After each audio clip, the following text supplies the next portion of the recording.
Hello guys, आज हम आपको बताएंगे पाथ फाइंडर टूल के बारे में। पाथ फाइंडर टूल को कैसे यूज़ करते हैं, उसका पर्पस क्या है। इसमें डिफरेंट किस्म की शेप मूड आप बना सकते हैं। ठीक है, आप यूनिट कर सकते हैं, माइनस फ्रंट कर सकते हैं।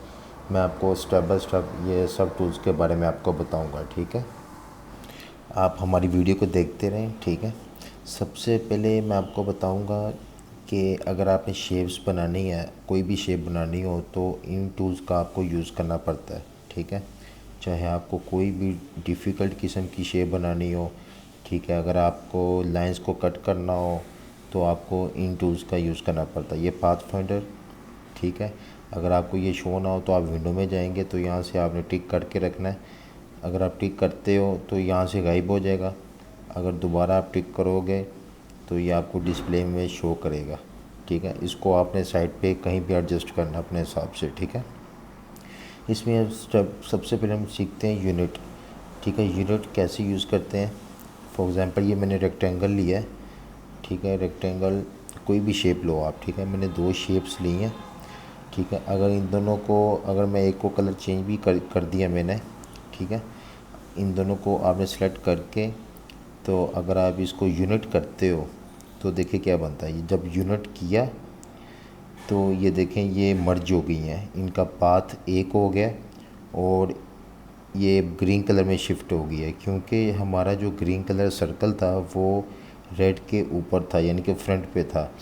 तो जब भी कोई भी कलर फ्रंट पे होगा और अगर आप इन दोनों को सेलेक्ट करके आप यूनिट करेंगे, ऊपर वाला कलर पूरे पाथ के ऊपर आ जाएगा और एक एक शेप बन जाएगी ये। ठीक है, तो इस ये आपको समझ लगी कि यूनिट क्या होता है। ठीक है, अगर आपने डिफरेंट किस्म की शेप्स बनाई हुई हैं, अगर आप उन सब को सेलेक्ट करके अगर आप यूनिट कर दोगे, वो सारी शेप्स का एक पाथ बन जाएगा, आपस में मर्ज हो जाएंगी। ठीक है, और जो कलर सबसे ऊपर होगा वही कलर आपको शो करेगा पूरे पाथ में।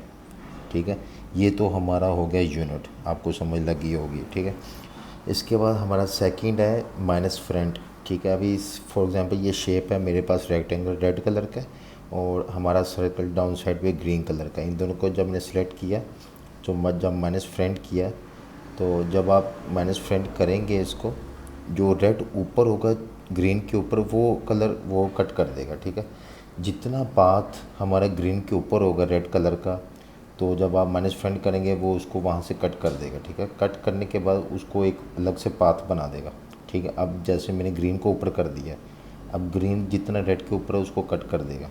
ये हमारा माइनस फ्रंट हो गया। ठीक है, अभी उसके बाद हमारा नेक्स्ट है इंटरसेक्ट। ठीक है, इंटरसेक्ट क्या है, जहाँ पे दोनों शेप्स आपकी आपस में आके मिल रही हैं, जितना पाथ दोनों का आपस में मैच हो रहा है या मिल रहा है, कनेक्ट हो रहा है, वो उस चीज़ को सेलेक्ट करेगा। अभी फॉर एग्जांपल ये दोनों को किया, उस शेप को उसने सेलेक्ट कर लिया, बाकी को उसने रिमूव कर दिया। ठीक है, इसके बाद हमारा एक्सक्लूड है।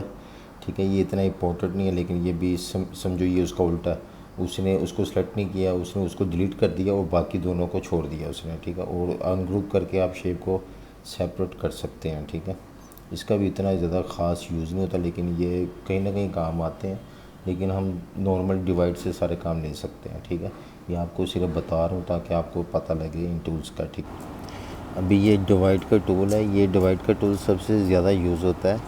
ठीक है, मैं आपको प्रेफर करूँगा ये टूल आप सबसे ज़्यादा यूज़ करो। ठीक है, मोस्टली मैं यही टूल यूज़ करता हूँ, इससे मैं एक्यूरेट और एफिशिएंसी से कोई भी शेप बना सकता हूँ। इस ये सिर्फ ये एक टूल से मैं सारे फंक्शन यानी कि इस्तेमाल में लेके आ सकता हूँ। ये एक्चुअली डिवाइड कर देता है, जहाँ पे पाथ आपस में आके मिल रहे होते हैं, इनको डिवाइड कर देता है। ठीक है, उसके बाद ट्रिम आ गया। ट्रिम का भी वही है, अगर मैंने ग्रीन को ऊपर रखा हुआ है और रेड नीचे है, जितना वो पाथ आपस में मिल रहा है वो उसको ट्रिम कर देगा। ट्रिम करने के बाद वो जो ऊपर वाला होगा पाथ, उसका पूरा पाथ बन जाएगा, नीचे वाला ट्रिम हो जाएगा। ठीक, ठीक है, जो पाथ बच जाता है ये उसको ट्रिम कर देता है। ठीक है, ये आप देखिए, इसको मैं वाइल्ड फ्रेम करके दिखा रहा हूँ। जब इसको अनग्रुप करेंगे तो ये देखिए ये सेपरेट हो गया, नीचे वाला ट्रिम हो गया। ठीक है, ये ट्रिम का, इसको हम डिवाइड में भी यूज़ कर सकते हैं अगर आप यूज़ करना चाहो, लेकिन ये फंक्शन है कि आप जल्दी से काम कर सको, सबका फंक्शन अलग है। इसके बाद हमारा आ गया मर्ज। मर्ज का मतलब यानी दो चीज़ें आपस में मिल जाना। ठीक है, ये दे इन दोनों को मैंने किया, ये मर्ज हो गए हैं। ठीक है, ये सेम वही ट्रिम वाली ऑप्शन बन गई है, तो आपने इसको ट्राई भी करना है। ठीक है, इसके बाद क्रॉप आ गया।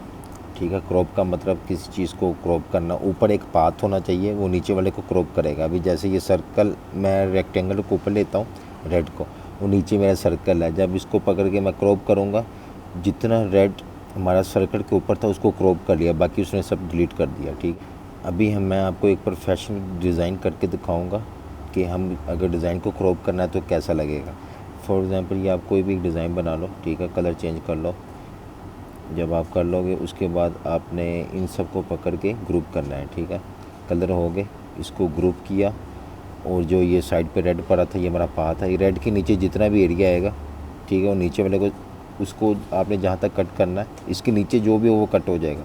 इसको सेलेक्ट किया, फ्रंट होने के बाद और नीचे वाले को पकड़ के हमने कर दिया क्रॉप। ठीक है, ये क्रॉप किया, वो देखें रेड के नीचे जितना एरिया आ रहा था पाथ उसने उसको क्रॉप कर दिया। इसको जब अनग्रुप करेंगे ये सब पाथ अलग अलग हो गया। ठीक है, ये होता है।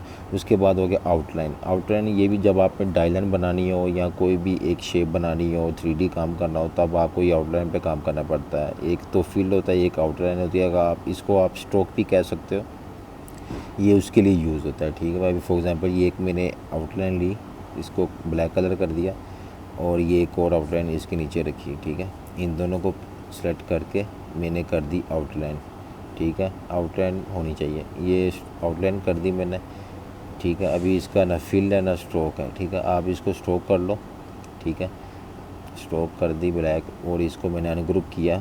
ठीक है, अनग्रुप करने के बाद देखें ये कैसी शेप बन गई है, इसका पाथ गायब हो गया।